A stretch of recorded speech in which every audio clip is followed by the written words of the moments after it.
Hello everyone, welcome to RK tutorial. Friends, APPSC group 2 రేపు జరిగేటువంటి పరీక్ష అనగా 25 ఫిబ్రవరి 2024 జరిగేటువంటి పరీక్షకు సంబంధించి హాల్ టికెట్ ఇన్స్ట్రక్షన్స్ గురించి మనము క్లియర్గా చూద్దాము. ఎవరు కూడా మధ్యలో స్కిప్ చేయకుండా చివరి వరకు చూడండి.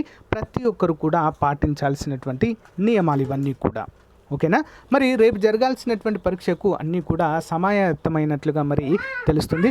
ప్రతి ఒక్కరు కూడా హాల్ టికెట్స్ డౌన్లోడ్ చేసుకున్నట్లుగానే మనకైతే తెలుస్తుంది, ఓకేనా. మరి 2.5 గంటల పాటు జరిగేటువంటి ఈ పరీక్ష ఓఎంఆర్ బేస్డ్ అయితే ఉంటుంది ఫ్రెండ్స్, ఓకే. అందరు కూడా గమనించాలి.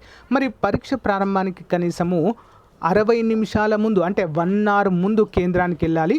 30 నిమిషాల ముందే పరీక్ష గదిలోకి చేరుకోవాల్సి ఉంటుంది, ఓకేనా.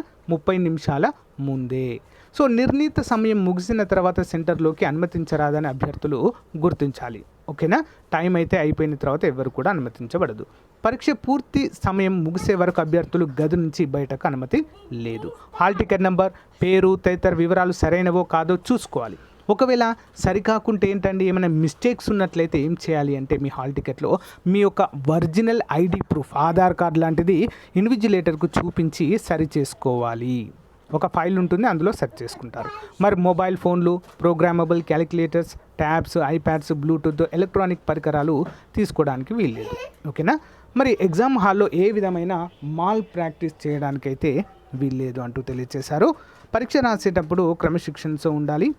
పరీక్షకు అవసరమైన పెన్నులు, స్టేషనరీ అంటే బాల్ పాయింట్ పెన్ను మాత్రమే తీసుకెళ్ళండి. బ్లూ లేదా బ్లాక్ అండి, ball point pen, blue or black. ఒక 2 తీసుకెళ్ళండి. ఒకటి ప్రాబ్లం అయినా ఇంకొకటి మీకు అందుబాటులో ఉంటుంది కాబట్టి. హాల్ టికెట్తో పాటు ఏదైనా గుర్తింపు కార్డు అండి, ఓకేనా. ముఖ్యంగా ఆధార్ తీసుకెళ్తే సరిపోతుంది, లేదా ఓటర్ ఐడి అయినా, డ్రైవింగ్ లైసెన్స్ అయినా, ఓకేనా, పాన్ కార్డ్ అయినా, ఇవైనా కూడా తీసుకెళ్ళొచ్చు, ఓకేనా. కేంద్రాల వద్ద 144 సెక్షన్ అయితే అమల్లో ఉంటుంది అంటూ క్లియర్గా మెన్షన్ చేశారు. సో మనకి ఫోటో అసలే సరిగా పడినటువంటి వారు, సిగ్నేచర్ పడినటువంటి అభ్యర్థులు మరి గెస్టెడ్ సైన్ చేయించారు. చాలామంది కూడా చేయించారండి. సో అది డైరెక్ట్ 3 ఫోటోలు అయితే గెస్టెడ్ సైన్ చేయించి తీసుకెళ్లాల్సి ఉంటుంది ఫ్రెండ్స్, ఓకేనా. ఇవి హాల్ టికెట్ ఇన్స్ట్రక్షన్స్ అండి. సో ఇంకేమైనా డౌట్స్ ఉంటే కామెంట్ చేయండి ఫ్రెండ్స్, నేను చెప్తాను మీకు ఎలాంటి డౌట్స్ ఉన్నా కూడా. సో గైస్, ఇది అప్డేట్. మీకు నచ్చితే లైక్ చేయండి. సో అందరికీ కూడా ఆల్ ది బెస్ట్. అందరూ కూడా ఎగ్జామ్ బాగా రాయండి. Thank you for support. Bye.